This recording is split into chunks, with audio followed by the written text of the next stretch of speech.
Hello, good evening, and welcome to today's Precious Derrick Talk Show. I am so excited to be here today again to just have a good conversation with you guys. Um, just a minute. Um, okay, so if you can see me and hear me, please let me know on the comment section that you can see me and you can hear me loud and clear so that I don't talk to myself. But I'm so excited today because I'm going to be having an amazing conversation with the most beautiful woman that I know. And I'm excited about it. So if you can hear me, please let me know that you can hear me. Let me just check that everything is okay here as well. Um, while we wait for more people to join. So if you can hear me, let me know that you can hear me, and I will be very, very grateful for that. All right, welcome, welcome, welcome. Thank you so much for joining the call today. Let me know that you can hear me, please, on the.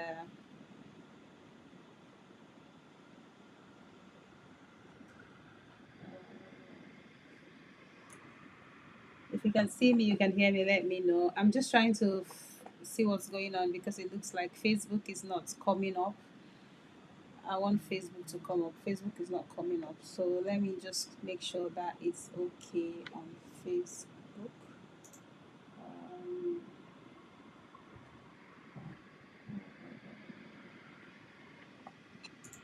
okay.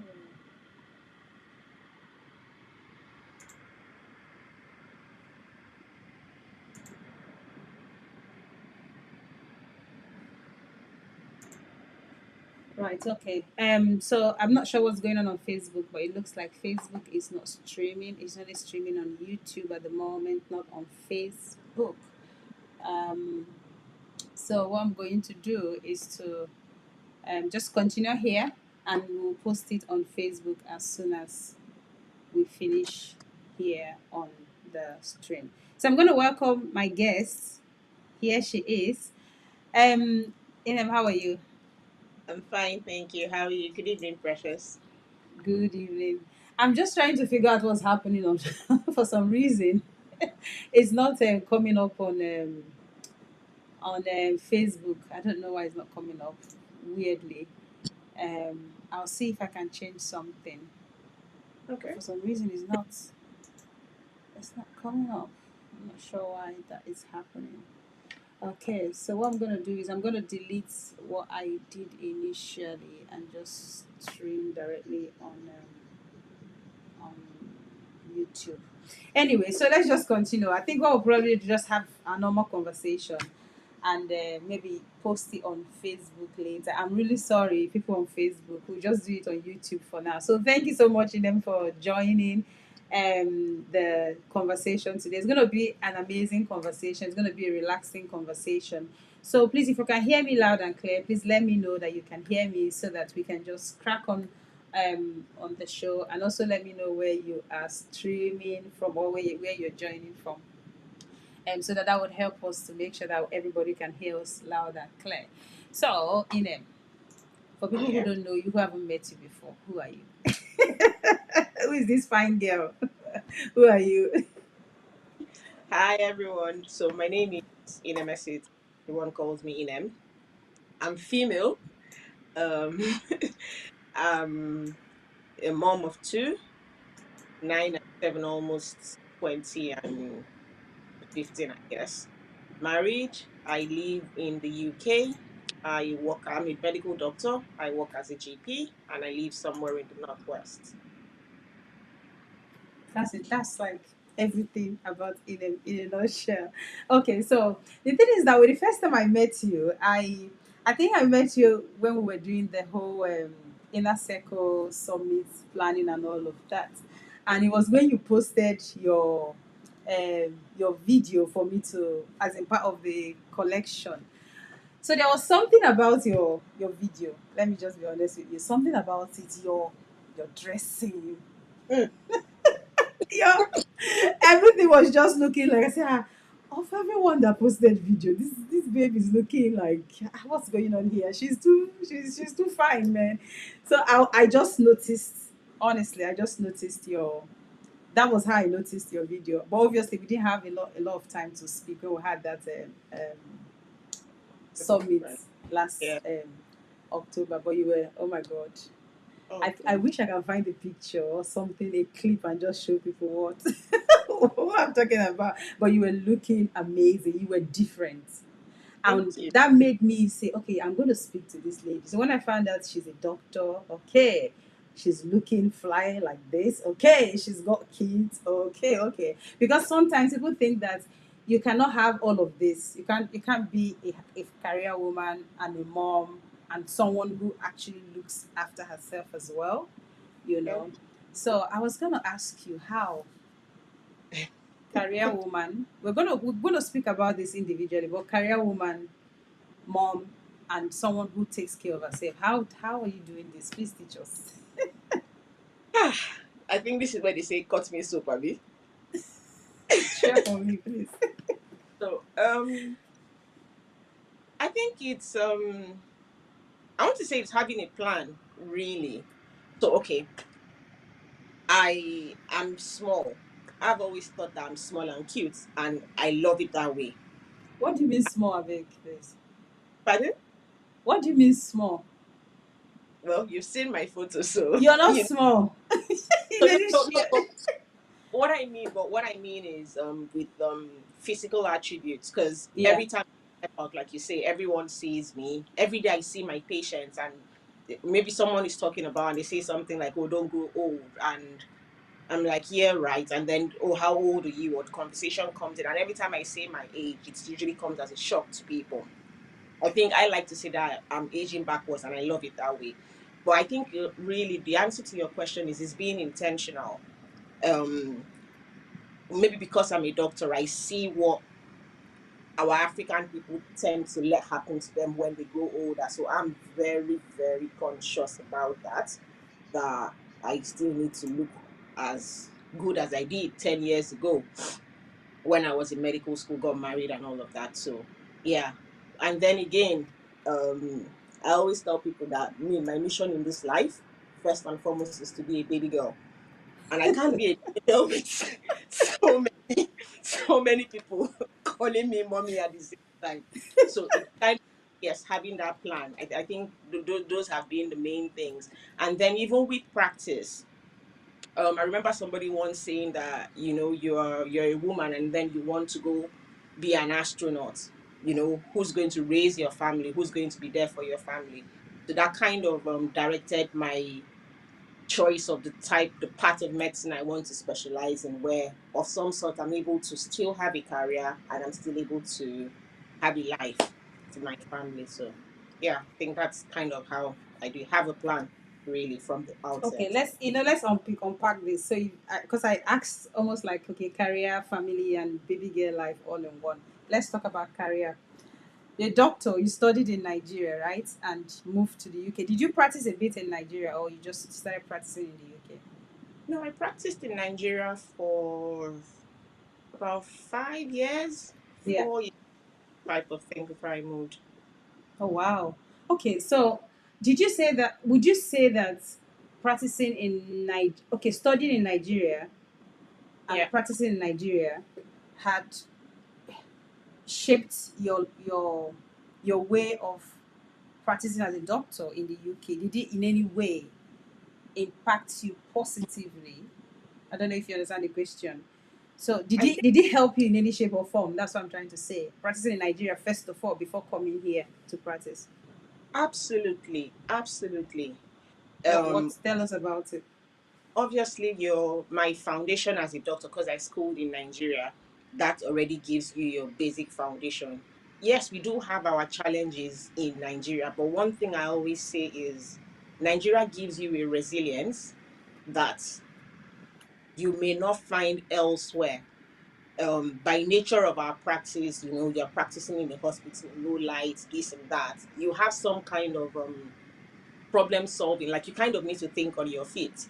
So even though eventually you come to a place where some of those things are readily and easily available, but you still face your own challenges. So yes, it did give me a good foundation. Um, and then it also made me kind of think outside the box. Again, in Nigeria, we're practicing, like, in as much as we read about other things, particularly what we will be seeing in our day to day are African endemic, disease conditions as opposed to here. But still gave me the foundation that I won't take away.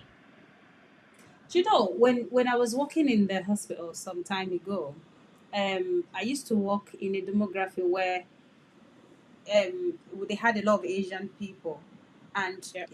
because I used to be a biomedical scientist, so I obviously blood sample and the ranges for the different demographies different for different people. Because obviously black people, the range for full blood count or maybe HB and all of that would be would be different from the white people. Do you find that for us, this is just a question completely outside. Do you find that for us who are people of color here, we are almost like grouped in this category of okay, whatever result, whatever thing that they're using as their benchmark for results, even if we are not part of the people that they use to test for that, would they just put us in that thing? And it's almost like we're not getting the best as black people in this country. Actually, I've never thought about it until you asked. But yes, unfortunately, we are grouped into, like, there is no parameter that says, this is Mm. for African origin and then this is, for a Caucasian. But I don't particularly have a problem with it because, first of all, those things come as a range. So it's not a one size fits all. You might be at the top of the ladder, you might be at the middle, or you might be at the end. If there is a clear cut abnormality on either of the high or low, then yes, it causes for intervention. So I don't think it's that much of a big deal. Okay. You know what? Let's go back. I was just going to clarify that in my head. So, Inem, your name is Inem, right? Just tell me where you're from in Nigeria because it sounds Igbo, but my other head is telling me she's maybe Akwa Ibom. And for us that don't know Akwa Ibom, Calabar will group all of you in the same place, Ah, the same that's together. looking. So my name is Inemesit. Mm-hmm. Interestingly, Inemesit means happiness, joy. But if you want to interpret it literally, it means sweetheart. Inem means sweet. Esit means. Oh, is that why you're sweet out? Honestly, you're a baby girl, honestly. And I when came. people see you, you are an epitome of your name. Oh, thank you, thank you. But yes, I'm from Akwa Ibom. Now everyone usually says Calabar, but no, we have Akwa Ibom and we have Cross River. Akwa Ibom was Okay. created Cross River. We acknowledge that, but now they are two separate states. So I'm from Akwa Ibom, which is not Calabar, and there is Cross River. So where is the Calabar? So Akwa Ibom and Cross River are both in the southern part of Nigeria. Like I said, Akwa Ibom was created from Cross River. So Cross River was this humongous state at some point Yeah, in time. I think yeah. in 97, if I'm not mistaken, that's when Akwa Ibom was created. So some part of Cross River was just cut out and named as Akwa Ibom. So they're literally just side by side of each other. Yeah, but you haven't answered my question. The word Calabar, right? Yeah. Is it a capital of Akwa Ibom or Cross River, or where's Calabar So part it's of the actually picture? of Cross River State. Ah, Yeah, it's one of the local governments in Cross River, but it's also the capital of Cross River State. In fact, it's actually Calabar Municipality. That's the capital. But I would probably say now, and I'm not 100% sure on this, I would probably say that maybe back in the days it just generally used to be called Calabar. Calabar. But it's, Oh, I see. whilst the capital of Akwa Ibom is Mhm. Uyo. Oh, I see. Okay, that makes sense. I probably forget, but that makes sense. Okay, we've talked about.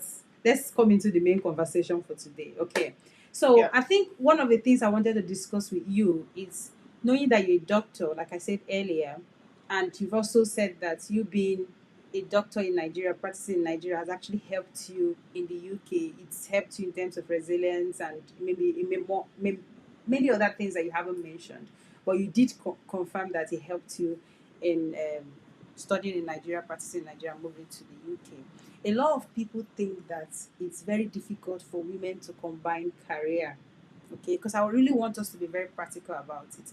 I don't want us to, because we are both career women, to be honest, but I just wanted you to hear from your perspective. People think that it's very difficult to have a woman who is a high flyer, who have children, and who does not look like she's literally about to give up on life, right? So is do you think that is true that you can combine all of this? If yes, tell me why. If no, tell me how. You sound like one of my examiners from school.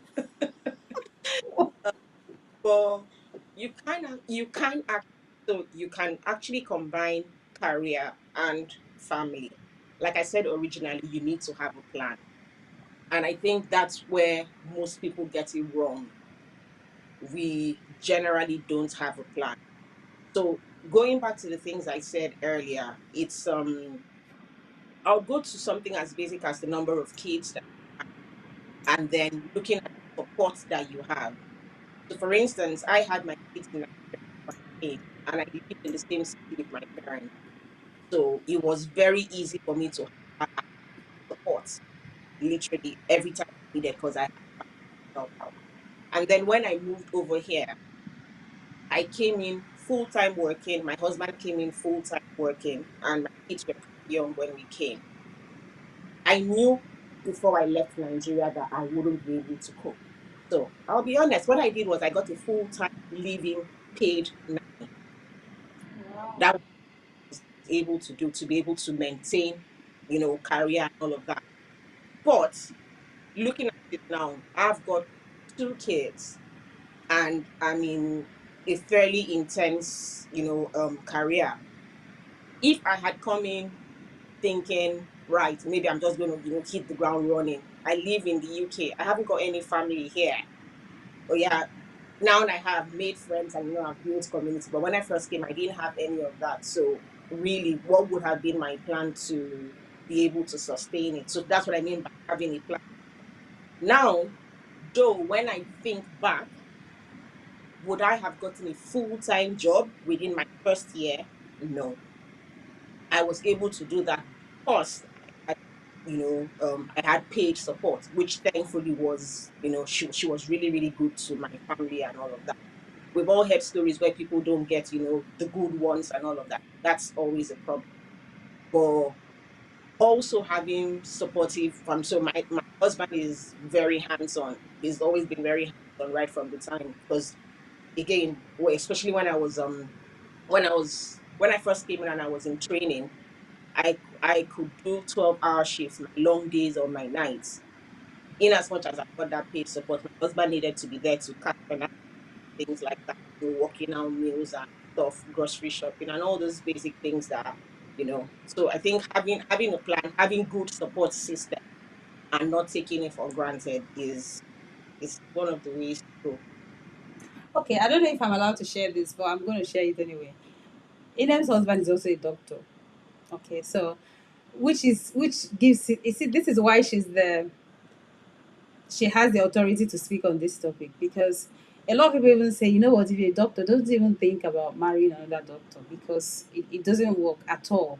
This is a true testimony of if you put your heart to it, it's going to work. There's something you said right now that makes a lot of sense. Is my understand? Okay, let me summarize it. It would not work if you don't plan. It would not work if you're not flexible. It would not work if you don't have the support. It would not work if you don't put your heart to it to make it work. Now, a lot of reasons why people say, oh, it can't work. And also, from what you said, there were times where you had to slow down a bit, probably, because maybe, yeah, um, people are saying hello, my GP, in the comment section. So probably you have to slow down to just make sure that okay, things are going okay in the family. Now this is a conversation, not just in and talking, but obviously we are both career women. I've got career and I've got kids as well. Um, if you don't put your heart to it and you don't prepare that there will be times that you probably have to slow down a bit, then you might get frustrated. So I think in summary, what you're saying is that it's possible if you have to, if you do all of these things. What would you say about people who decide to be stay-at-home moms or dads? I don't see anything wrong with it, to be honest. So just backtracking on what you said. So you Mm, remember how I said when I came in, I first started full time. By my last year of training, I had to drop my days because at the point it started getting too much. mm. So for someone that's staying at home full time, I don't think there's anything wrong with it as long as there is a plan. That's the thing. So some people stay at home, they make excuses, but really, if you look at it, there is no plan. There is nothing wrong because let's be honest, your kids especially if they are really young, they do need you. If you just move, for instance, it's if you just moved anywhere, it's a new culture for both you and your kids. You as an adult, you might adapt easier. Your kids need that support, so they need that stability. So as long as you have a plan, what some people do is they get trapped in the stay at home. If that's what you and your husband have agreed after discussing, and maybe that's supposed to be, then that's absolutely fine. There is nothing wrong with it. But I think the most important thing is still trying to find fulfillment. So if you're able to do that while staying at home, then please go You know for what, it. Inem? I feel like we are talking. I feel like we need to be more practical. So when you say a plan, what do you mean by a plan? So for instance, you've got okay, the typical story of immigrants here. We come in, and so let's say maybe one person comes in on your husband comes in on a full visa, and then you come. You've got young kids. You've got three young kids, and then maybe what you were doing back home in Nigeria. You are not able to get into that line immediately when you come in here. And then, okay, of course, finances and all of that, trying to establish some kind of routine. You stay at home with the kids. But I think whilst looking after the kids, it would be, you need to be able to look and say, look, is this what I want to do? Can I work it out in such a way that maybe I need to switch my original career line? Is there something I need to do? Excuse me. Is there something I need to do to put me on the particular career line I was doing before? Or essentially, I think it's just thinking of how can I adapt? How can I? So, for instance, I think I remember speaking to someone, and she was telling me how within church, if you need childcare, you will need to pay some money to someone in church to help you look after your kids. Yeah. And I'll be honest, when I first heard it, I was like, wow, why do I have to pay you? But I'm staying at home, I'm looking after my kids. You will bring in your kids. Of course, why not? If not, after all, if you were taken to a child minder or a babysitter, you would pay. So for me, Yeah. it's those practicalities, but maximizing the time of whilst you're actually home with the kids.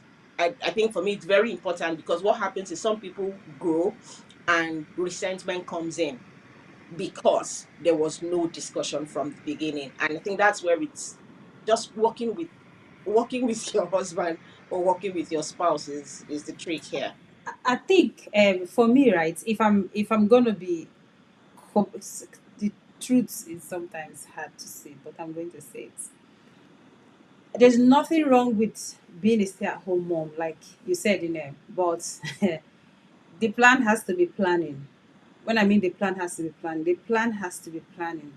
Let me just be very practical. For example, I was watching a lady on sometimes on YouTube as well. She was a content creator. She does video, doing well. Her husband, she was a full-time stay at home, right? And her Yeah. husband was the one who was going out doing work and doing all of those things. He used to be a truck, I think he was a truck driver in America. And he would go maybe on Monday, come back on Friday, spend some time with the kids, and go back again. It was a good family. They were happy. The man, when he comes home, he's handsome and hands on. Because they were on YouTube, they were showing everything on YouTube. You could see it. But this guy came one of the days, and something happened. He wasn't sick. There was nothing. There was no there was no signs at all. They just had dinner, and he had a heart attack, and that was how he died. Right? It was a very sad story, to watching it, because that was how I got to know her, was when she was sharing this story. Now, because she didn't have anything doing outside of just creating content. Her husband was the sole breadwinner. I think at that time they were living in a rented accommodation. She didn't know how to drive. It was so hard that her YouTube channel literally switched from this family, happy family, to literally empowering women.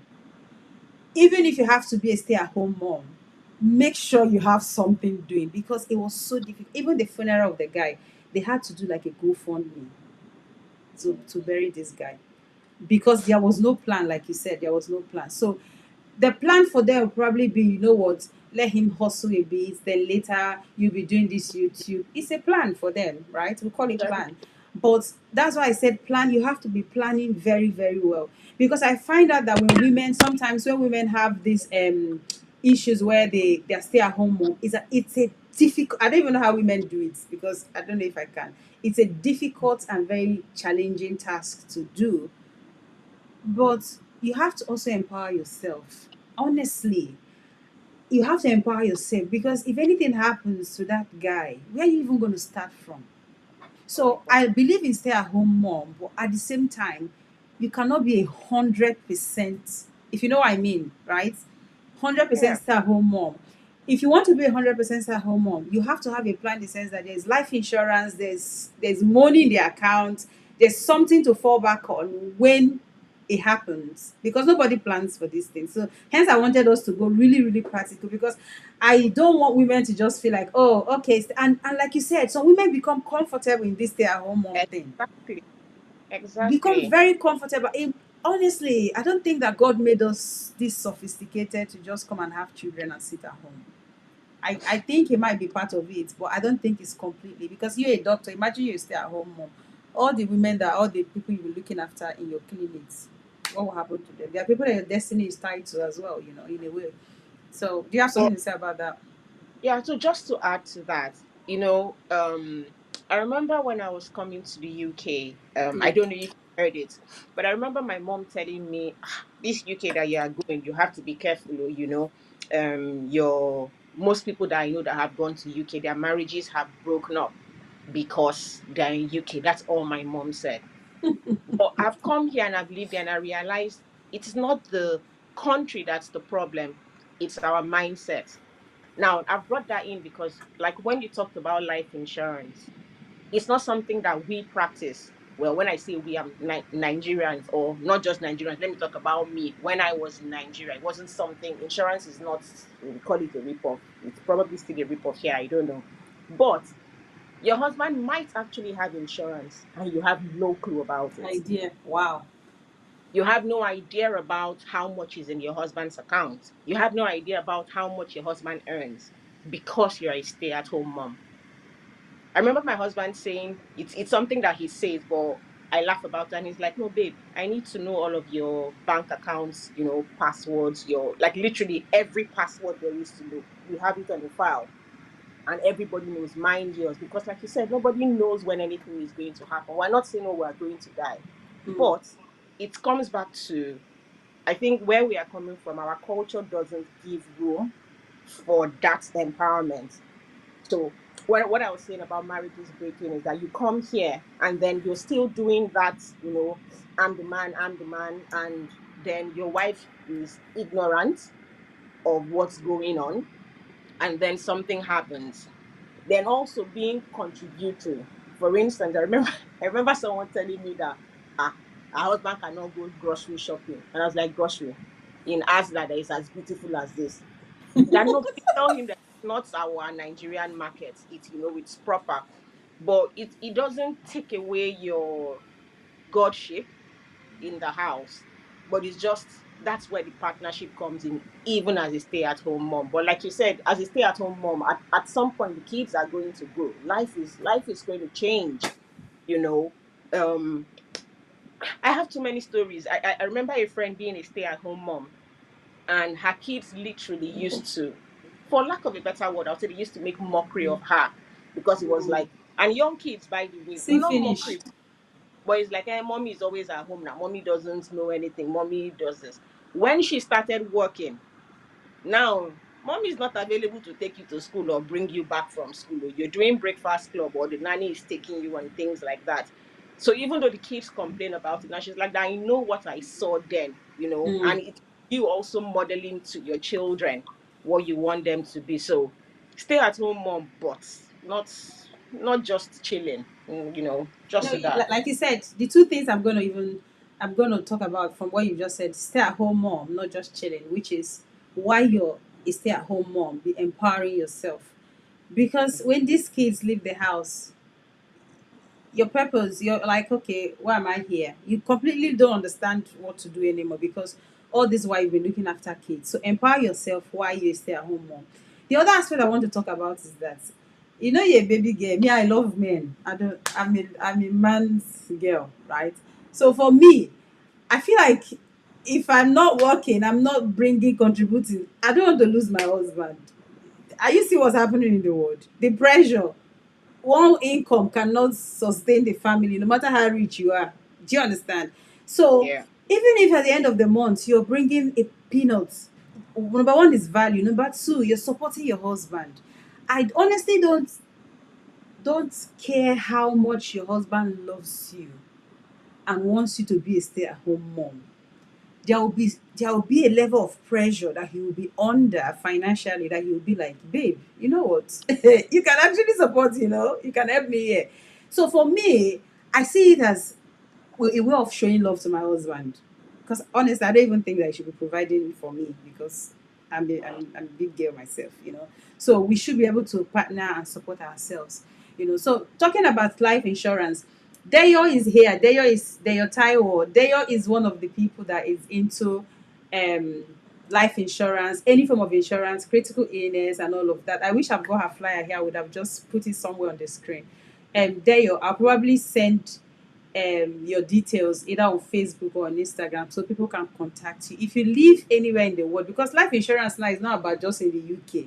If you live anywhere in the world, you should be able to have life insurance. So there you, if you can put any of your detail on the comment section so people can contact you directly via email so people can speak to you about life insurance. If you don't have life insurance, it's a sin. Literally, it's a sin. Let's move to something else. I know we've talked about this because we can literally spend the whole evening talking about stay-at-home mom, family, and all of that.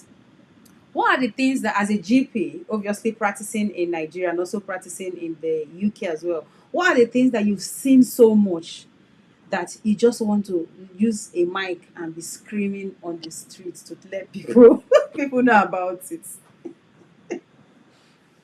Um. Well, I didn't come here to bash where we are coming from, but the anyway, it's a two-way street. The first Mm. thing here is taking care of your health. So things as basic as cervical smears, things as well, I call them basic, things as basic as menopause. So let me go to cervical smear. Obviously, we live in a society where things are more organized and all of that. So literally you're sat in your house, you get a letter as soon as you turn 25. You didn't tell anybody anything, you get a letter that tells you come for cervical smear. In Nigeria, our system is different, unfortunately, and the NHIS Mm. doesn't necessarily cover that. However, I think the world has gone too global for you to know. Sorry, Sorry about guys. that. She's gonna. Yeah. Are you okay? Yeah, I'm fine. It's fine. So I think Okay. the world has gone too global for you to sit in ignorance. So as basic as cervical smear can change your life, can change your future, can change the future of your family. So, That's so for something that someone who is in Nigeria, because I know here in the UK it's easier. If they give you or send you your appointment later, you choose not to go, it's your business. That's a different thing altogether. For people in Nigeria who don't, I'm so upset that this Facebook thing didn't really come up because I really wanted to speak to people in Nigeria. For people in Nigeria, because we're going to be posting this on Facebook as well, how, what do you think that they could do, because they don't get the latest at 25 every, is it 4 years or every other, how many years that they call people? What do you think people in Nigeria should actually do to get this done? So, well, there is a bit of medical awareness. At least I Yeah, remember the hospital I used to work on, I mean, work in. Sorry, the Medical Women's Association. They try to do, like breast cancer month, do all of that. But why in a, we lived in a country where you cannot be completely dependent on the government. So for me, I'll call it basic information. It's out there. There are yeah, some cancers. I'll use cancers. There are cancers that are preventable in the sense of early diagnosis, detection, and all of that. So yeah. a young anyone above 25, from 25 up, walk into a hospital and request for a cervical smear. Unfortunately, no one is going to call you to come and do it, but you need to do it. And it's something that, as basic as that smear, could save your life from cervical cancer. Another thing is breast cancer. That's from age 50. So, sorry, when I say from age 50, that's when the screening starts here. But just regular self breast examination. I usually tell people that, well, breast cancer and prostate cancer are one of the good kinds. Not that cancer is good, but there's so many people that you get the breast cancer most times, if not most times, depending on the type, but it has a lot of types that are not so aggressive, that if detected early, surgery or even just removing the mass, that's all. So again, Yeah. self breast examination is something that can help.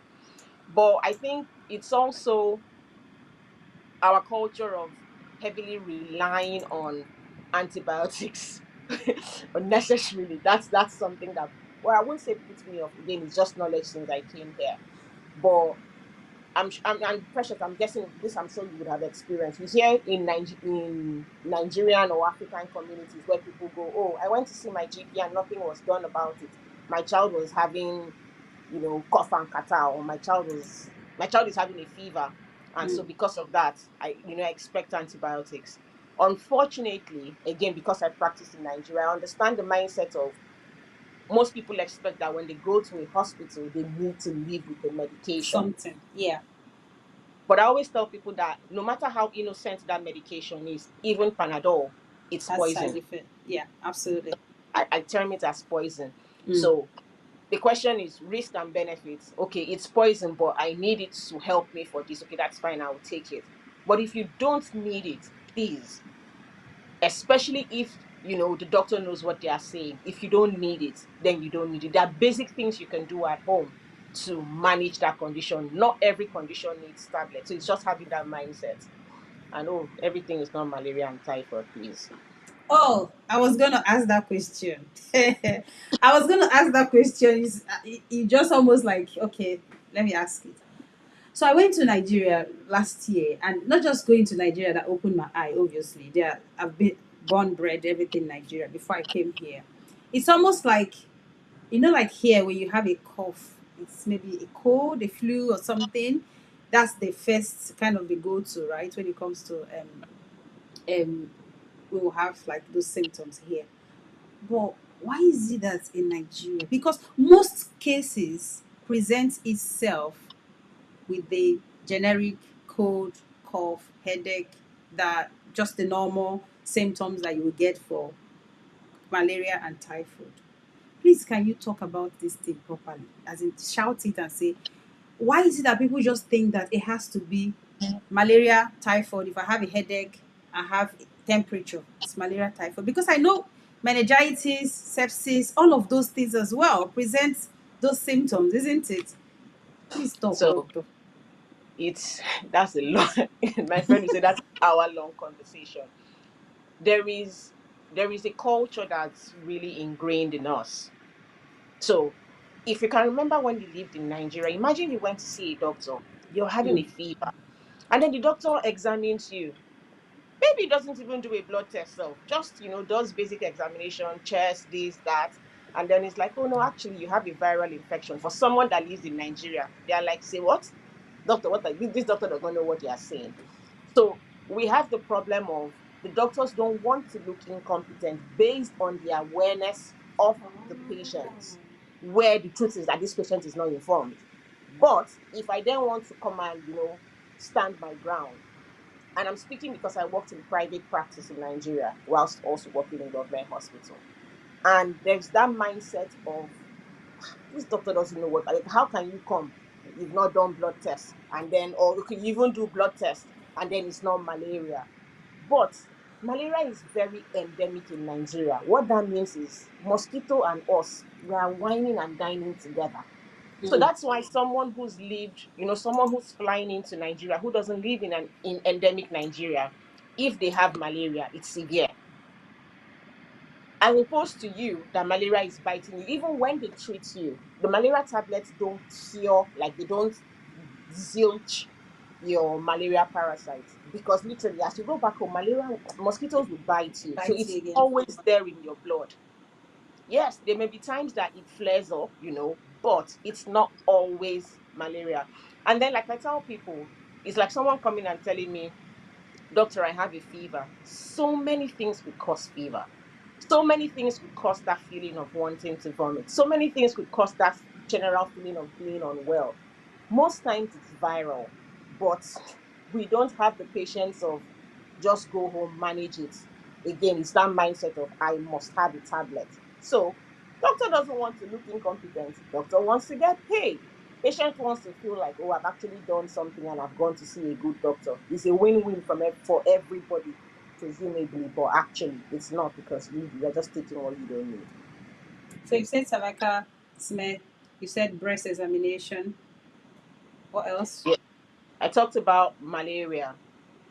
Um, so there's something that I've seen in this country that I didn't used to see in Nigeria, maybe because I didn't work there. Sorry, maybe because I didn't deal with a lot of children. Tonsillitis. Now, I tell, like, my kids have never had tonsillitis, which I find it a miracle considering the number of children that I see with tonsillitis at work. Basically, again, that comes down with fever. Sometimes the child might be drooling, the child is not swallowing, is not eating much. Oh, my throat is painful. That's something that a lot of children, I've come to realize that a lot of children have. But that's also something that a lot of people treat as malaria. Fever on its own is not a diagnosis. Paracetamol, like ibuprofen, will sort your fever. And like I tell people, if you do have a fever, even you as an adult, you would Mm. feel, you wouldn't be out jumping and dancing. When once that fever comes down, you're fine. So I think it's that's something that we all just need to be aware of, that tonsillitis is something that's present, is something that is real. Oh, before I forget, I wanted to talk about PSA for men. Prostate cancer, that's again, it still comes back to our culture of awareness. A simple blood test is something, in fact, from the age of 40, a simple blood test, you may or may not have symptoms, but most times by the time you're showing symptoms, it's quite advanced. Walk Mm. into a hospital, ask for a PSA as a man. Ask for, they may do an examination on you, but at least a basic blood test. That's something that can help prevent tears for you and your family. Okay, we've talked a bit about the medical side. I wanted to go back to the family side. You know, when you said when you started practicing, you had to have a living nanny that stayed with you for 1 year. Let's explore that because the number of cases I've seen on the internet of women, let me not just say women, families abusing their maid, abusing people who are living with them, not just maid, family member, even their children as well, is ridiculous. I can't even say how ridiculous it is. How did you even find somebody that stayed in your house for 1 year and you did not pour the person hot water? So before I answer that question, are we talking about abuse in the UK or abuse in So is Africa? this in the UK? So You, no, the I person had that it. lived in the UK. Did you not have any nanny in Nigeria? I did. I did. Okay, let's explore that one as well. Precious, you and I, we are coming from similar place, so you know what I'm talking about. we have a lot of trauma in Nigeria. So the truth is, I tell people that when someone is fundamentally wicked, there is nothing you can do to change that person. Mm. But we, as the madams and the ogas, we need to learn to fear God. A typical example is your child breaks a plate. You don't scream the world down. Then you've brought in a 13-year-old who is actually another child, Mm. just less privileged than yours, to come and help you. And then that child breaks a plate, and then you bring the whole world down. How is that fair? Like I said, some people are fundamentally wicked. I think I said God loves me. I don't know about the rest of the girl. God loves me because the nanny I had in Nigeria was a darling. Like we still have a very good relationship till now. She's like a second daughter. She's like a daughter to me or a younger sister. Still, calls me for anything, and we're still picking up her bills till now.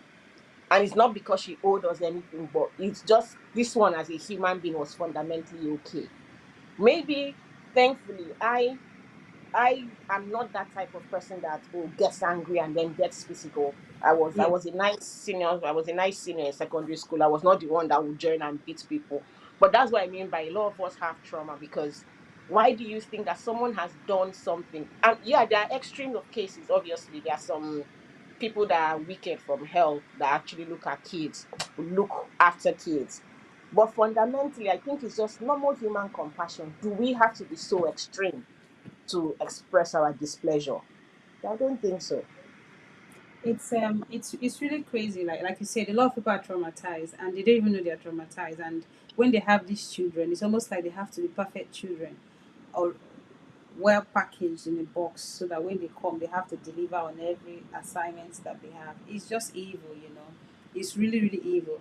And there are people who have had amazing nannies. I remember when my eldest was quite young. When I was in Nigeria, I had a nanny. Even if she wasn't a younger person, she was an older, mature woman, you know. It was almost like it was almost like my mother looking after two children. It was just beautiful. I could leave my baby, express, go out, do stuff, come back, and all of that. It was really, really nice, honestly. That lady, up to now, like you said, still in touch, and all of that, you know. But I wanted us to why I wanted us to talk about this is just to say that you have had that experience of having um I don't even want to call them maid, but someone who's helping you at home, and it was a good experience and you're still in touch with that person. People should have fear of God, like you said, and just um extend grace to people. Now, are there some specialty in medicine that you think women shouldn't explore? There has to be queen of baby girl. For me, the fastest and easiest way is what I would do, but that women shouldn't explore. Mm. I don't think there is any. I don't think there is any. As long as you have a plan. So when I say I don't think there is any, what came to my mind was things like maybe neurosurgery. That's like 7, 8 years and things like that. But I think having a plan. So what I mean by having a plan, that training. So let me use the training I did. I did GP training. GP training is 3 years full time. You don't have. On top of how many years you've already done? Let's No, leave how no, many you years. need to no, you need to be clear. On top of how many years? You've done your doctors, your training, which is 5 years, Okay, right? Or okay. You six mean years? no? It's 6 years. 6 years. 6 Then years. 1 year of house job. 7 years before NYSA. Okay. Then why is it 1 year? Then you now add 3 years of GP practice. Hmm. Okay, continue. I just wanted to clarify So that. some people say they have passion. There's nothing wrong in having passion. Please, go ahead. But yes, most trainings in the UK are 6, 7 years. In Nigeria, I think it's even longer. Well, of course, it depends on when you pass your exams and all of that. So most specialties are long, but it depends on where you're training. So let me go back to when I was in Nigeria. There was nothing like doing full time or half time. There is nothing like oh, I can't take calls. So for instance, if I was in Nigeria, there is nothing. that will make me do anything. That's me personally. That will make me do anything like surgery, anything like medicine. Because the truth is, in as much as you are a woman, you made the choice to come to this, this specialty. So you still have to be what the men are doing. You have to do it. You have to be on call. You have to sleep in the hospital. And some of the rotas in Nigeria were quite crazy. Imagine you're on call from, I think it used to be that you're on call from Friday 4 p.m. till Monday 8 a.m. So in as much, yes, it's not like you're physically there. It depends on are you a senior doctor or a junior doctor. But literally anything that has to do with that specialty, you have to deal with it. Nobody really cares, are you sleeping, are you eating, and all of that. And you've got kids. But here in UK, and I'll presume in other places, you don't have to do it full time. What that means is, for instance, instead of, if I'm doing 80% or 60%, instead of Mm. working 5 days a week, I'll do 4 days a week or 3 days a week. Then the way to do calls here is 12 hours. So you're doing either 12 hours on, 12 hours off, something like that. And then you might do the calls maybe 3 days or 4 days back to back. If you're doing less than full time, a normal 3 day call would be maybe 2 days for you. So that's what I mean by having a plan. It's a bit easier here, Mm. but being able to walk around those things. Yeah. Just And just while you're there, before you continue, I was gonna ask just an announcement for everyone. If you have any questions for Inem, or you think you want to ask me any question as well, please feel free to drop it on the comment section on YouTube, so that Inem can answer the question. Any questions at all, it doesn't matter what it is. Family, being a doctor, as a doctor, wife, as a baby girl, whichever question that you have, please drop it on the comment section. She'll be able to address it as it comes. And thank you so much for staying with us so far. Just quickly, let me read a couple of um comments. So Dayo said, hello, hello. Thank you, Dayo, for being here. Dr. T says, hi. Thank you, Dr. T. And she said, or he or she said, hello, my GP. See? Thank you so much. And I think this is your somebody very special. Says, you go, girl. Yes, she's going actually. Dayo Tayo also said, yes, so thank you. So Dayo, obviously, I talked about she does um, life insurance and all of that. Please, if you haven't, make sure you contact Dayo. Dayo would be able to help you with that. And OG just said, how do you choose a good GP? That is a fantastic question. How do you choose? In fact, where do you even start from? Do you want to continue from where you stopped, or do you want to answer the question? I think I'm kind of done with what I Okay. was How do you pick a good GP? And to tie it to that, how do you have a good relationship with a GP? So when I mean a good relationship, do you know some people say, oh, I call my GP and I go, just like our Nigerian mentality. GP said drink water, or GP said something. Now I'm not saying that GP should give you what you don't need. How do you present your case in such a way that your GP will understand what you're going through at that point, instead of being too emotional? So these are two questions. If you can just tie it and answer them, please. First thing, how do you choose a GP? Well, the general advice is usually, so in an ideal situation, your GP should be a walkable distance from you. That's what it's supposed to be. But that's also because GPs are duty bound. If, for instance, you are housebound, which most times would be that, like, you're really really old, or maybe you've got some kind of illness that you can't leave the house, the GPs are duty bound to come and visit you, what we call home visit, come and visit you at home and still offer treatment. Oh, Now, really? oh yes. Wow, I Like didn't I know said, that. but you need to be, most people that get, home visits are your housebound. So it needs to be maybe an 80-year-old lady who's got severe arthritis, or maybe someone who's got some spinal cord thing. I wouldn't even say wheelchair bound, because wheelchair, you can still get into your wheelchair and your family will move you out. But I Yeah. would say really old and frail, or because being just severely ill like that, ideally, then you should be going to hospital, because house is not safe. But the whole point of it is that you need to be within a catchment area of walkable distance, and the GP can come out to see you at home if necessary. So most GP surgeries actually have like a catchment area that they are supposed to have. Now, bearing that in mind, some people might say maybe they used to live in PR4, for instance, and then they've moved to a new house at PR6, where ideally they should change their GP. but you know that maybe the previous GP I had, I liked there, and I'm very unlikely to be housebound. If I'm ill, very ill, I can go to hospital. So either way, whether it's PR6 or PR4, I will still go to my GP. You can leave your GP. Now, look online, see reviews. Most GPs, why am I saying most? All GPs are online, NHS websites, or type in their name. Okay, first of all, put in your house address, nearest GPs to me. You will see the different ones that come out. Then do research about them. What are the reviews? But Mm, most importantly for me, if you can find someone who is registered, if you know someone who is registered in either of them, ask what's their mm, experience. Most GPs are similar just because they use the same ethos to operate. But you can, anyone you register with, you kind of just, along the way, you will find out what are their likes and what are their dislikes. Then also mm. remember that when you register, you might get a named GP. It doesn't always mean that every time you go in there, it's your named GP that will see you. So I think that's also something people get mixed up. Now, what was your other question? How do you have a good relationship with your GP so you get the best out of your GP? I think so. First, it's being okay. Let me use myself as an example. Maybe because normally I think, please, my enemies don't come on this stream. I think I'm generally nice, but coming and, like you said, not being demanding, not being entitled, and then also having, I'll call it a thinking cap.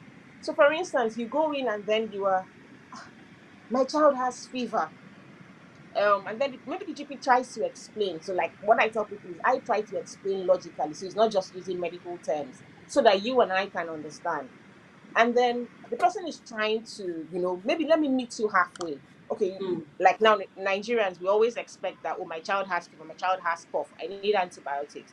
You are not medical, you don't understand viral and all of that. That's fine. And then someone is trying to explain to you. I think the least you can do is put on your thinking cap, not your emotional cap. Now, so, and then try to meet the person halfway. Okay, how about maybe the child is not bad today.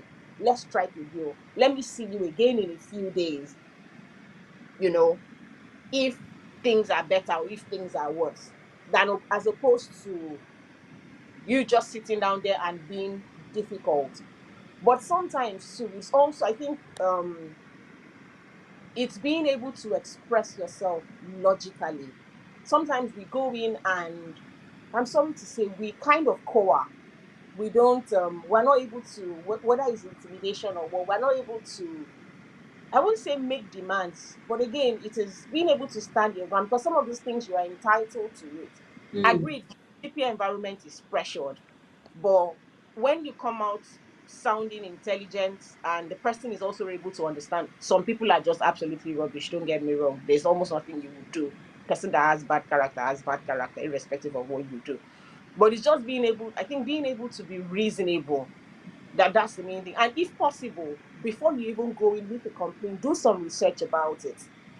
Just so that, remember, I don't know about you, but most GP consultations are 10 minutes. And then you come in and then you have a long list of things. If you do a bit of research, you're able to, ask very specific questions, and again, you sound intelligent. Yeah. Okay. Let us go to something very. I know you didn't prepare yourself. I didn't tell you about it, so it's fine. Now you, Okay. because somebody asked a question about how do you maintain your stance while being a GP and a mom. I think we've talked about it, and OG said, we moms have left the chat." Now, as be very honest with me, and don't come and be giving me theory, I'm with- practical, right? Okay. Okay. Okay, so as a GP, it's a lot of stress as a mom, a lot of stress as a wife, a lot of stress. Can you tell me what reduces that stress? What brings you back to baby girl life? Be very honest though, and I'm expecting some practical answers, even from the other side of the world. If you know what I mean. So tell me what calms Practical you down. answers. Practical answer. You're asking someone that is very high wired most of the time. But first, I think so. What I do, first of all, I realized I had to reduce my hours. I Oh, okay. realized I had to reduce my hours. I needed to accept my reality and like, okay, look, you need to slow down a bit. So for me, I think is recognizing, the truth is that we can't do it all. And also, well, maybe because my kids are older. So for instance, now when once I say I have a headache, my children know, mommy, just space, give her Respect some space. yourself. But it's been over time that I'm able to say that, look, I need, like, literally, I need to sleep. And then, okay, I do well with power naps. So it is identifying where you are and taking advantage of it. We all know that last, if you die, you will be replaced, or, like they will tie black band for you for one day and life would move on. So it is finding what works for you. It's not a one size fits all. For me, reducing my hours, taking power naps when I need to. I started going to the gym. I don't enjoy it. People say, "Oh, you go to the gym and it keeps you. What's the word now? You are energized for the day." I'm like, "Oh, mommy, you scrape me from the bed and take me to the How? gym." Babe, how do you go to the gym and how what do you do? So again, I've had to walk around things. Initially, I used to. My husband and I, our hours are kind of opposite. But the days that he does night, I work during the day. So the days that he's coming back in the morning, I can't go to the gym. But if I'm not working that day, I had to move my gym time to maybe somewhere between 1 and 2 p.m. before I go to pick the kid from school. The days that my husband is home, gym is important to me. So I wake up. Okay, my gym has classes 6 to, if I want to attend the class, they have classes 6 to 6:30, 6:30 to 7. I have chosen my hard. I set alarm 5:45. As soon as I just wake up, where my team, my gym is like a 7 minute drive. I'm in there for 6. But I'm not someone people would readily say wake up early, but I had to learn to wake up early. There But are people that say, do you enjoy going to the gym? That's what I want to know. no, I started by Do you saying that even look, no, okay, let's paraphrase it. You don't enjoy going. Do you enjoy coming out of the gym? So when you finish your workout, do you feel good that you've done this thing? Or you yes, feel what is that? no, yes, I do. Yes, I do. I Okay, just actually, hang on. Hang on. You said power nap, you said gym, you said rest, maybe eat good food, do your baby girl life. And you said something that is very important now. You said your husband works opposite her. yeah. How are you people marrying? Like, how are you people? No, I'm very honest because I like to be very practical. How do you maintain the other life in the other room? Again, is planning. So when we first started, his night hours were longer, and we realized he was putting stress on us. So the first thing we did was we identified what's our Greek quotient. How much do we need to draw to earn to survive? And when once we identified that number, I always say I'm not Mm. building rock, I'm not trying to build as a rock. I just need to be comfortable and not owing anyone. So when once we identified that, he reduced his hours. So obviously the days that he is working, then oh yes, things are like that.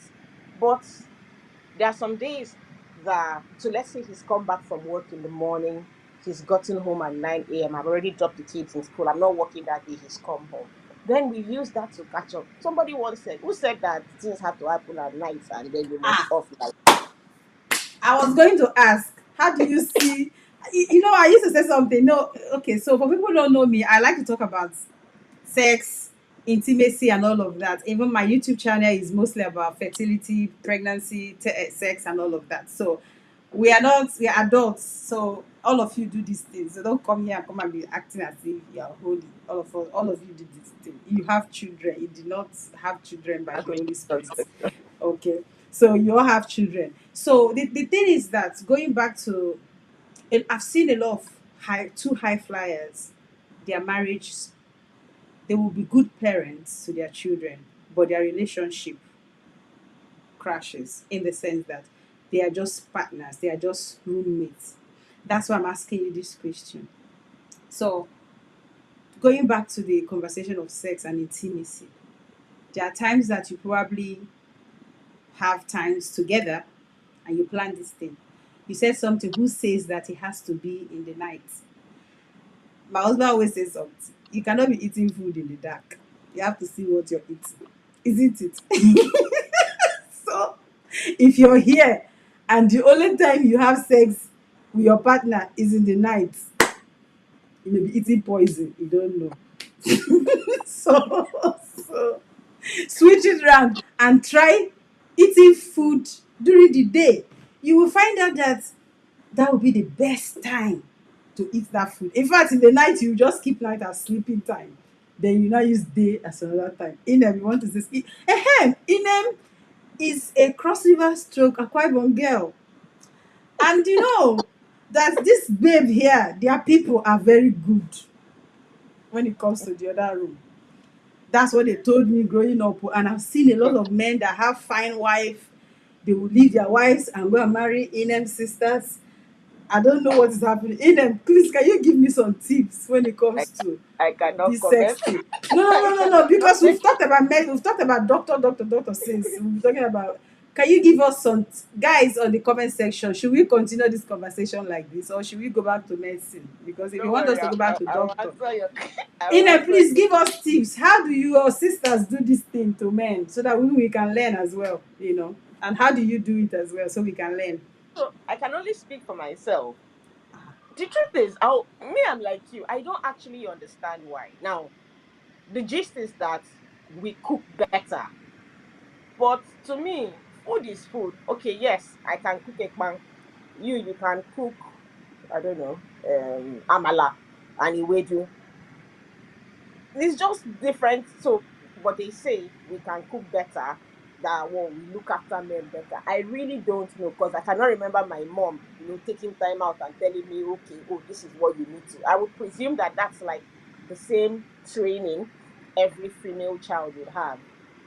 In summary, which I don't have a school somewhere hidden in Calabar No, where in no, that no. If people, you know, you don't have a school, but there must be. You know, when they say if you go to China, if you see the way the Chinese people bring up their kids, it's completely different from how the Western people bring up their kids. There must be something about you people that there must be something about your upbringing, something about your training that makes your women to in fact, so we are because I'm from Rivers State, right? And Rivers women, let me not generalize it, but this is the way we see you people, right? If a Rivers man does anything with an Akwa Ibom or Cross River woman, they say, hey, they don't finish. Forget it, you've lost the battle. That person is no longer coming back, you know. So there must be something. You know, we are all Christians. You know, people try to always speak against these women in the Bible, like what's this woman with Samson in the Bible? Lila. Delilah. People talk against all those women that did a lot of things, use their femininity to get what they want. But actually, if you look at those women, we can actually learn something from them. They were able to use their femininity to get someone like, is it Deborah or who the husband was going to be killed, and she brought herself to a point where she was calling the king God and all of that. So coming back to my question, because I've gone to the whole different part of the world.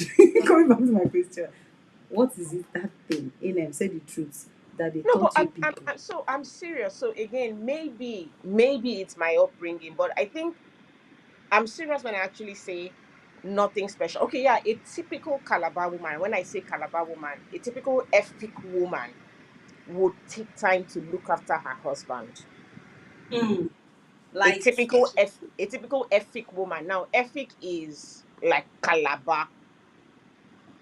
A typical Efik woman would take time to look after her husband. Taking time to look after her husband would be actually she would even go to work. You would find an Efik man chilling at home, and the wife is more or less the breadwinner, but she's doing it with love. So take time, cook for him, massage his ego, keep him company in bed and all of that. But I'm Okay. not going to say there is any special Kama Sutra thing or whatever. To the best of my knowledge, I'm not aware. So to me, is it Somebody that other? somebody said something here. He said, well, they want us to continue this conversation, so you're not going anywhere. So we'll stay here. Somebody said, my mom is a Bomb, and I would say it's do you know, let me just put on the screen so people can see it.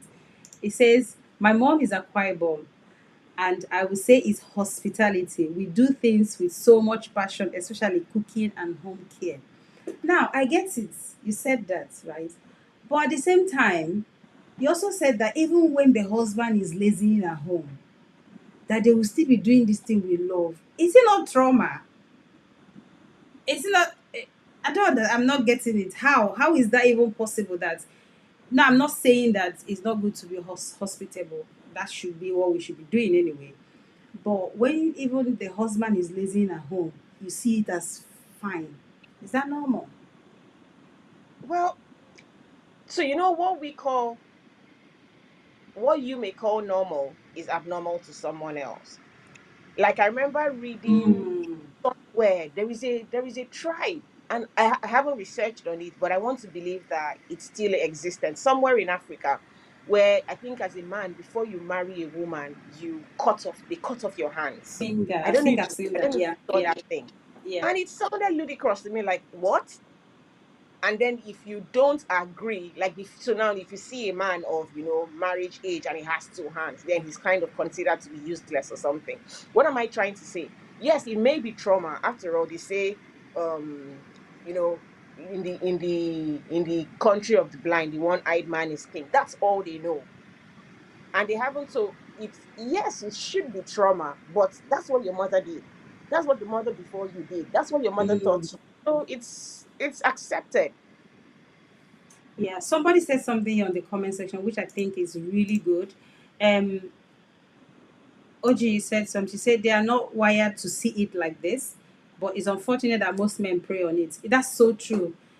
It's like saying, I think it was Miles Merrow that was saying that if you give a woman this, she will replicate it, meaning that um, a woman is naturally a good person, but if you give her the other side, she will also give you the basketballs that you want as well. So I think what I see from what you're saying and what other people are saying in the comment section is that because what we see, I'm just telling you what we think about you guys, honestly, and I'm glad we're doing this. What we thought is that you girls, as in, let me not say you girls because you have your husband, people from your side, the women, it feels like okay, yeah, they can cook. We know that quite a people can cook and Calabar people, Cross River people can cook, right? But we always in our head think that women from your side, that when it comes to sex, that no part of Nigeria can beat them. Like they are so good. And I'm not asking myself, what do these people do that normal people don't do? But from what you're saying, it's not about the sex and the intimacy. It's just more of the hospital. Yeah, English has failed me. It's being hospitable, right? Being nice, being kind, being respectful, and that's what a man loves. When a man has a woman who is always respectful, who is kind, who is caring, you don't even need the bedroom as much. The other side covers for the bedroom. So, I'll be, am I, is there something else you want to add to that? No, no, no. Well, I would say that maybe someone else with more, I want to say more experience, with more knowledge can correct me. But I grew up even though I'm from Akwa Ibom, I grew up in Calabar. I agree, I was a bit sheltered, so I wouldn't, but like literally I lived, what am I saying, three-quarter of my life was lived in Calabar, and not just Calabar South, and I don't see anything different. I've not heard anything different. It's just that care, you know how they Mm. say that if you give your husband peace, I mean, all men want is give peace. Even though yes, many. Sorry, let me not go down that line. But really, if that's all you're doing, your massage, you go out in the evening, you go chill out with the boys, you come back, there is food waiting, they will rub you oil and do all of that. Then I think Yeah. everybody's relaxed and good to Yeah. go. I hope this is a very good conversation. I can see that you see, a lot of people like this kind of conversation, but they will just be hiding. As soon as they started talking about this thing, they started putting stuff on the comment section. I see all of you. Don't worry. One of these days, I'll bring someone that would go proper raw. We'll have a proper conversation, and all of you will just be. I don't know what to say. Oji said something. She said on the comment section. Let me just bring it. She said, "What will you now say about Benue people? I don't know about Benue people. Maybe you come and tell me what Benue people do or what they are known for. I personally don't know about Benue people." Um, I have a question about. Okay, someone said I have a question. Just let me bring this here. I think people are going to ask more questions. I have a question about my daughter. I guess it's most times she has this cough that will last almost a week. She don't go to school most times. Please, what can I do about the cough, doctor? I think this is a doctor question. So this is what I was talking about. And let me presume that this person lives in the UK. Well, that's the So assumption. answer it both from the UK and the Nigeria. Yeah. Okay. In the UK, first and foremost, see a doctor. Now, don't go to see the doctor with the mindset of there is something, there is something grievously wrong. To be honest, with a cough, like cough alone, is something that can take almost 3 weeks or more to clear. But in the UK, that child coughing affects you, affects your job, affects your income. Let's say it's a young child of under 4 that's in Oh, what do she they call said she's in Italy. She's in she's Italy. Yeah. okay. I'll just say go and see a doctor. Now, not every I think the message I'm trying to pass across is that not every cough is severe, but you can't know that. Yes, they may be. I remember reading somewhere of a young child where they went to see a doctor. In fact, the father of the child was a doctor. Took the child to hospital. They saw a doctor. They said it was viral. The child went home. Then went back a few days later because the cough wasn't getting better. They said it was viral. Go home. In summary, it was something severe. By the time the child was eventually seen, it was an emergency. But I always say you to check Amsha. 1 week of cough. Mm. 1 week of cough. It's very unlikely that there is something serious. That child is talking. Yes, the child might not be laughing and jumping around. You, when you have cough, are you laughing and jumping around? It's unlikely that it's something very serious. Okay, now are there other things, the fever, the child is not eating, the child is vomiting, then that's a different case entirely. But basic, take the child to a doctor. There are things that you can do at home, the things that our mothers taught us to do. Yes, always do all of that if you can do it for a child. Me, I hate putting my face over a bowl of water. Steam, it helps a lot, but I find it very uncomfortable. It doesn't change the fact that it helps. So, There's this thing I saw. I don't know if it's recommended, where people use water flush from one nostril, and oh my god, if you see what comes out from the other nostril, is that something people should do? um, I would say yes and no. So, it's not in the books, but I've also come to a place where I've come to realize that medical medicine is not all there is to practice. There is definitely a room for alternative medicine. Mm, So, you know how, like your mother, what am I saying? Our forefathers did things. They did not have paracetamol and antibiotics, and they didn't die. So whatever they are doing, that they have done, and it has worked. So in medicine, there are things that you can use, that you would do a spray, but it's not under that kind of pressure. My mm, only worry about something like that is for you to be getting flow on the other side, you're doing under a lot of pressure, which, yes, you bring out a lot of gunk. When you bring out blood vessels and all those other things, then mm. Yeah, is another problem. that's And so I just wouldn't not good. encourage it, but I wouldn't say don't do it if you have done and works for you, but be cautious and be on the alert. If you Yeah, need to carry yourself to hospital afterwards because of maybe bleeding and things like that, yeah, ready for yeah. that. Joy Favor, I hope this has helped to answer your question. So if it's just a few days of cough, it might not be anything serious. But obviously, if you think it's lasted for a couple of weeks, then you may want to go see your GP. There are other things that you can do as well. So I hope this is what my doctors always tell me to do. Okay, so they're actually asking her to do the same thing, which is have when they have runny nose to do the same thing of using water. So if your doctor is saying that, then I guess you should do that. Inem, you will not run away from this question. I've been What que- asking you. The question has been taking us from your husband even said something. I think I saw something on the comments and they say you want to bring my leg outside. The leg is outside already. You're a doctor, your husband is a doctor. Your husband's um, routine is different from your routine.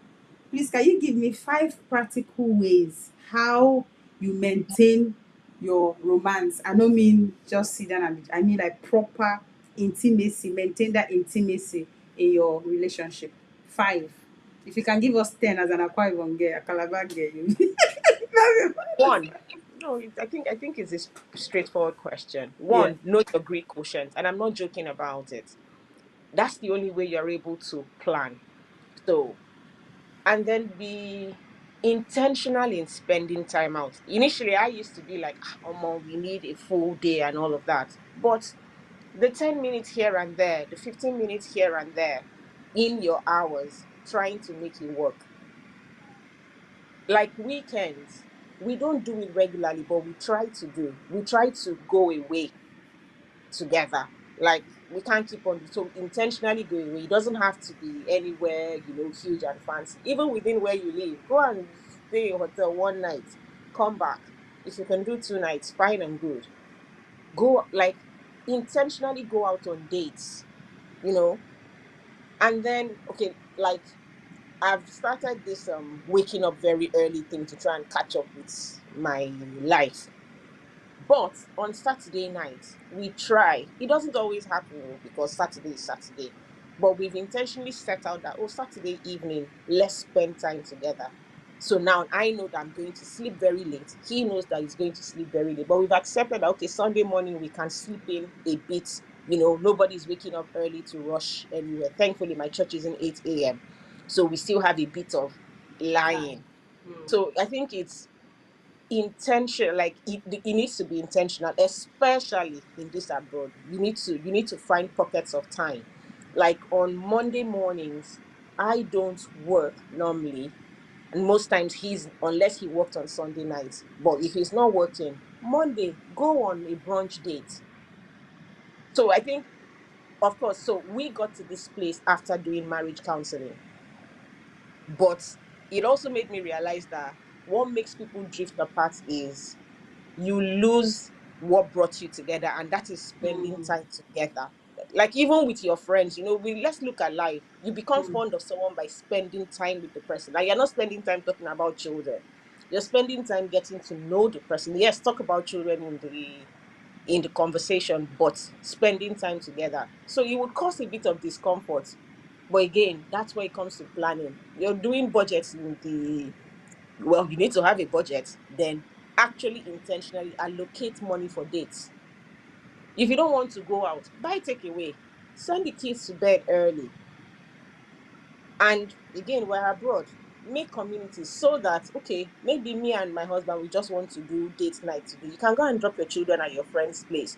So Mm. that when your friend too also wants to do date night, they They can can bring go. your children back. So I Mm. think those are all the things that we've put in place.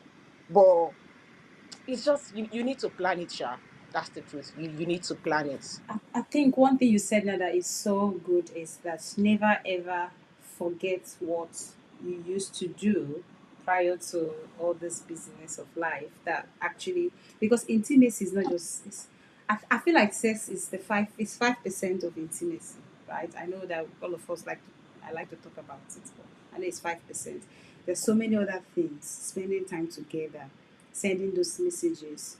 Um, do you know that there are people who are actually watching me right now that if they even have that time to spend with their partner, they don't have anything to talk about because they've mostly drifted Yeah, apart in a yeah. lot of ways. But I guess what we can do to help us is to there are things that can initiate conversation. There are cards that you can purchase off Amazon that you can be conversation starters that you can use to start doing that, bringing yourselves closer. I feel more intimate with my husband when we are doing stuff together. Maybe in the kitchen, I'm cooking, he's there on his laptop, maybe he's supporting me, giving me that moral support. or go for walks or do things together as a family, watching movie together. Because in my head, if you're not switching on the right buttons, the big button will not turn on. That's just the truth of the matter, you know. So I am honestly, it's such a good thing. I think I'm glad you answered this question because both of you are in a very busy career. Like you're a doctor and as a GP, I can't even imagine what you people do in your house. And your husband is also a doctor as well. So I don't even know. But it seemed like there's that plan in place. It seems like you know what you're doing, which is why you're here to advise other people to say, you know what, you can do it. You can be a doctor. Just one more thing I was going to ask you. Do you think a doctor should marry a doctor? I don't have a problem with it. Though. The No, problem, I don't mean if you, I don't. I'm not saying you have a problem. I'm saying from your experience, right? Being a yes, doctor, I'm married to a doctor. Do you think that it takes a bit more commitment for a doctor to marry another doctor? I don't think it takes more commitment. I Okay. don't think it takes more commitment. A doctor is still a male, is still a human being like any other career. It Mm-hmm. is just the mindset that you have. So, well, I think rather what I would maybe not encourage is we're both doctors. Oh, sorry, I was about to say something. I just realized it applies to me. We're both doctors in the same field. So, psychiatrist, neurologist, neurologist, as opposed to neurologist, pediatric surgeon. You have different exposure, Different different thing. clients, Yeah. different Yeah. clientele. So because there's always that worry of, oh, we're discussing medical things. Or Omo. So okay, let me give you an example. I was at work yes on Friday and I saw a patient. I could have easily Googled what there was something I didn't know. I could have easily Googled it. There are things in place that could have helped me answer that question. But in my mind, I was like, my husband has it was something about a man, urology. And my man was like, my husband has the experience. In fact, I just put a message to myself, ask Edu. When I reach home, I'll ask him. So yes, we do talk medical, but and of course it's job. We talk medical, but we talk about other things. So it is trying to find common interest, which is what you said from Mm. what you guys used to do before. Mm. That's where it comes in. So it's not just about doctor. It is more Yeah. about the presence rather than the career. It's been an amazing conversation. I know I've thrown you, I've pushed you, I've, I've taken you to areas that you probably precious. Why am I here?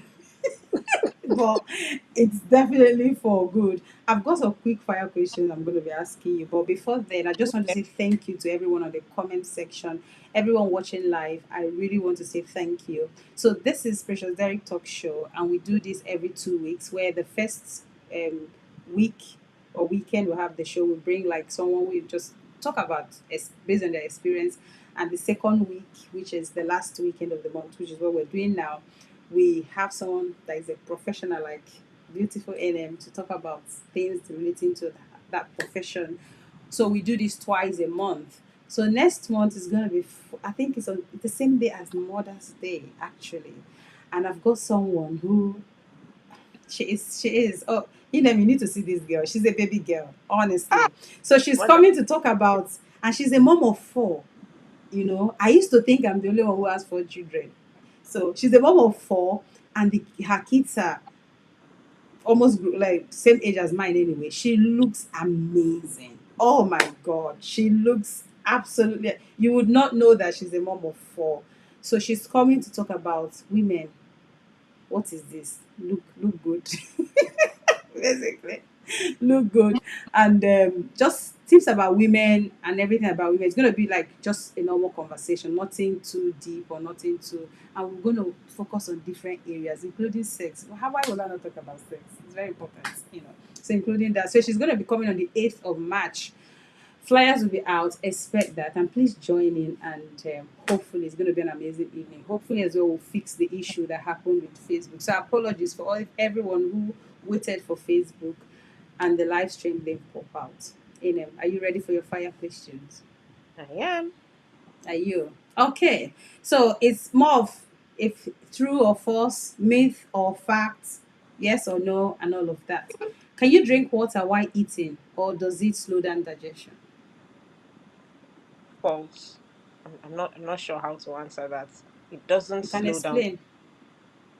So the whole thing about drinking water is just makes you get full faster, thereby reducing how much you're eating, thereby reducing calorie, thereby reducing weight gain and all of that. I was thinking that because you know a lot of things out there that this world now you need to literally be filtering and be careful. I was thinking that when you drink water, it dilutes the enzymes that would help digestion. No, it has nothing to do with that. The Okay. no, it has nothing to do with that.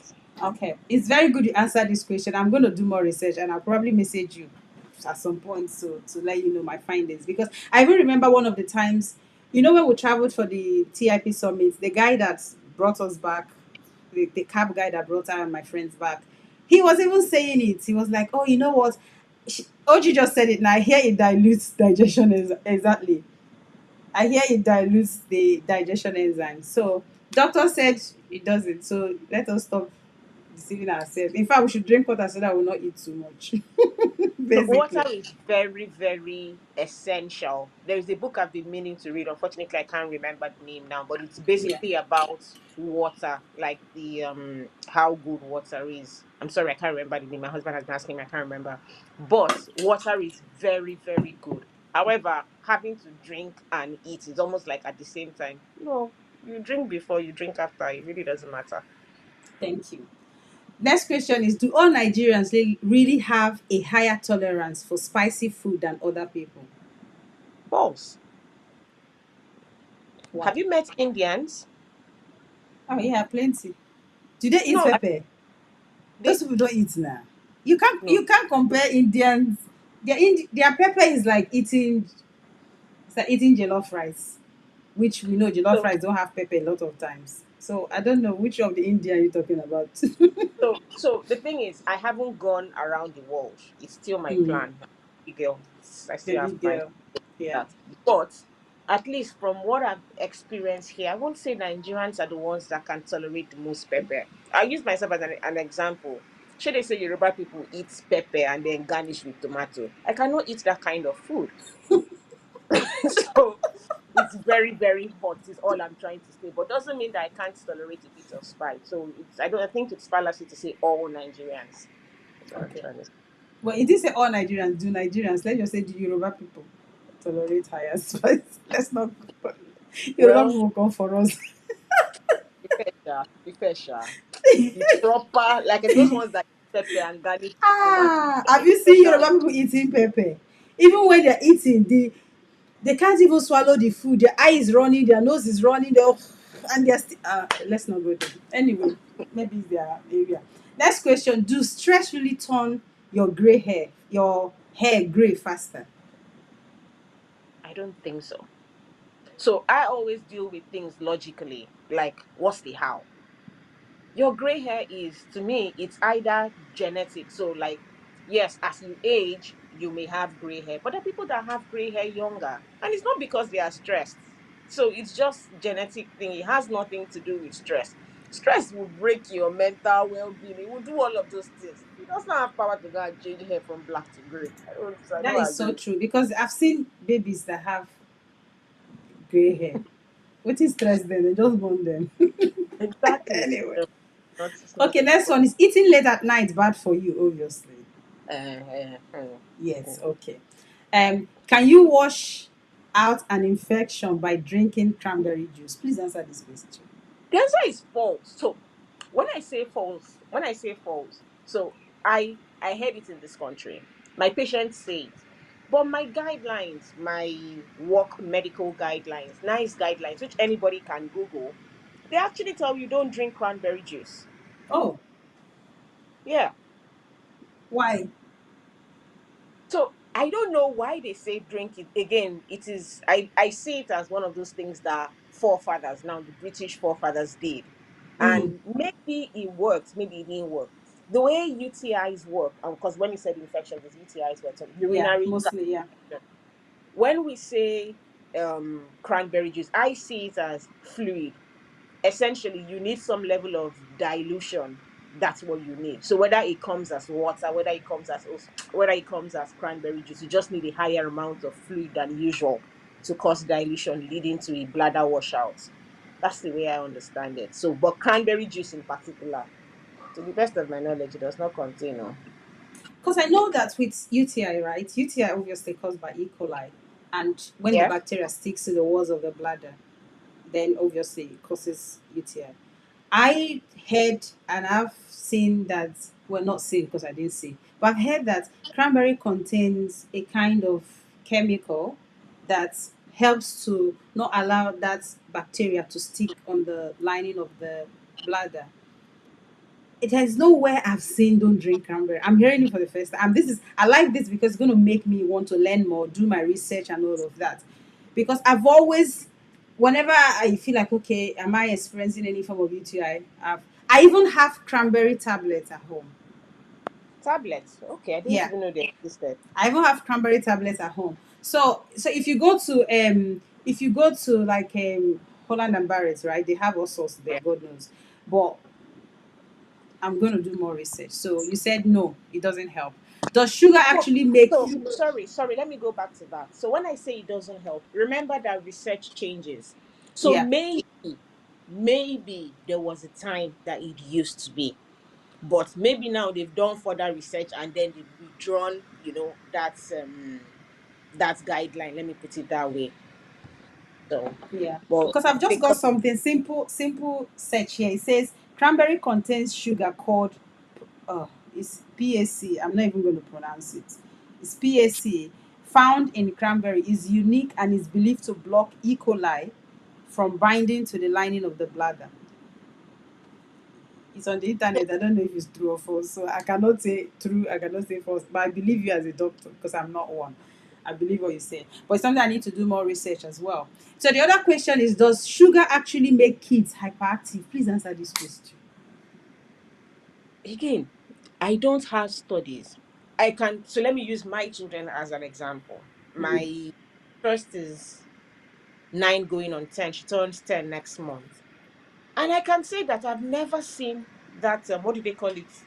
There's a word for it. Is it sugar induced sugar high? I think that's the word. mm. I can confidently say that I've never noticed my children having sugar high. I'm not saying oh we go on sugar binges and all of that, but we have ice cream in the evening and it doesn't make them more crazy than that they're already hyperactive.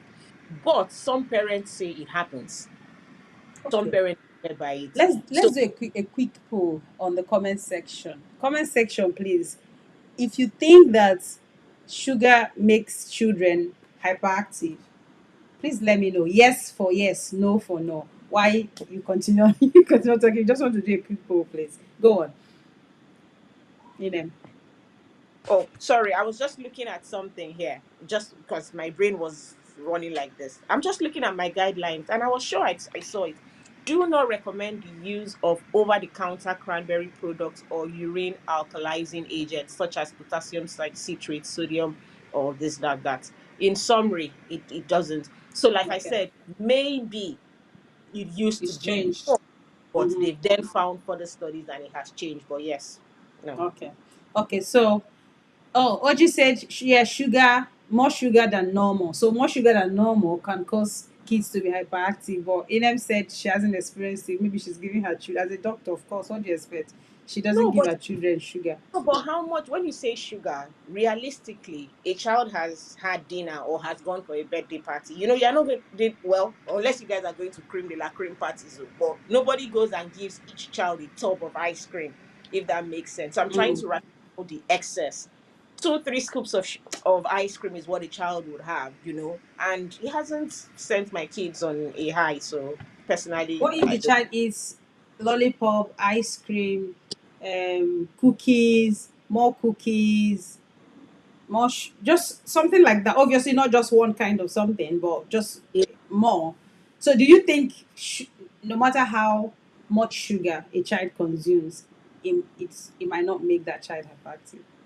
So I'm loath to say okay, hyperactive maybe considering that after all sugar is a source of energy. When for people who've got diabetes and then their blood sugar drops Mm. very low, an influx of sugar. So obviously excess sugar, like excess, maybe it would it would cost, but that means the child is probably taking a lot. Or maybe Yeah. the child hasn't even been properly fed before. So it's almost like now that's that's supposed to be like full. So the child is then just eating and then maybe taking more than, but personally I haven't experienced it. No. So Okay. Can you actually catch a cold from being in the rain? You know, in Nigeria, they say, "Oh, don't go to the rain. Or if you enter rain, cold, you will have cold." Is that true? Auntie, I'm not a researcher, I'm a doctor. My answer is no. Now there may be other things, obviously. No. So I always go by logically, no. Maybe now your immunity was low, then obviously you're drenched and all of that, and then maybe there's someone that has, coughed and things like that. But just going out in the cold or going out in the rain, I would say no. Or drinking cold water because it's cold. No. Okay. I've drank all of those things and nothing has happened to me. So Okay. Can cracking your knuckles cause arthritis? no. No. Is it possible to drink too much water? No. Sorry, I take that back. I take that back. The answer is no, but it also depends on that. So a normal, full, healthy person with nothing. No, I don't think so. Because how much is too much water? Someone is drinking 8 liters of water. The person is on a food fast and it's only water. Then yeah. But for someone that has other medical conditions where it can cause leg swelling and all of those other things, then yes, your kidneys Isn't are. too much water going to neutralize your electrolytes and all of that? Is it realistic for someone to be on two, like, I don't know, I haven't met someone that's going to drink 8 liters of water, but most times again, remember, it's, if you want to go down that line, the water you're drinking, you're peeing it out. It is medical condition that would cause the water to move from intercellular Yeah. Yeah. and go and dilute all of that. So but just straightforward, Normal. no. Yeah. Okay. Can sleeping with your phone under your pillow cause cancer? I'm not a researcher. My answer is no. But okay, sorry, no, I take that back. I wouldn't say no. I would say I don't know. I would say Okay. I don't know because they talk about emissions and things like that, which I haven't done any research on, so I don't know. But I don't think And so. finally, can spicy food cause ulcer? Of some sort, yes. Yeah. Explain in 2 minutes. So for people who've got basically what is ulcer? Ulcer is that you have a wound in your stomach. Mm. So you've already got like a weak lining, or the spicy food is, you're eating spicy food continuously. It's like friction. You are continuously rubbing off on the layer of the stomach. Let me put it that way. Mm. Over time, it's going to break open and have a wound, which essentially is ulcer. So it can if you already have a weak lining of the tummy, right? Stomach, right? Yes, but also repeated exposure. Repeated Yes. exposure. Okay, so there you that came for me on the comment section. All the people that are eating spicy food, too much pepper, too much pepper. They said it now that don't eat it again or don't eat too much of it because you might have ulcer. So But maybe our own stomach is stronger than the it's Oyibo people, different. Igbo Caucasians, because they, automatically they are going to have reflux. Most of them would have reflux on it. So Maybe again, because they haven't been exposed to it. Because if you start eating spicy food from when you're young, it's just like we when we eat their food is so literally so but for them that's what they are used to, so their taste bud and all of that will obviously get used to the bland food, which might I was even be going to say, spicy to them, so I guess that is, yeah, I guess, yeah, it's just based on how what you started eating when you were younger. Okay. Honestly, I wasn't planning this to be this long, but it has been an amazing conversation, right? There was one question I was going to ask you, but I just felt sorry for you because I didn't want to take you to that angle. It would have taken you a step further into that area that you probably be like, hey, Precious, don't do this to me. But I say, let me just forgive you and leave you. But it has been an amazing conversation. Thank you so much, Inem, for being that baby girl and showing up really, really well. I want to say thank you. Any last words at all to the viewers? Thank First of all, thank you very much for having me, Precious. It's been an amazing conversation. Life is doable. They generally say follow who know road. Don't do life alone. Ask questions. No question is too stupid. Ask questions. If you don't get an answer from one person, ask the next person. The answers you need is out there. You just need to ask.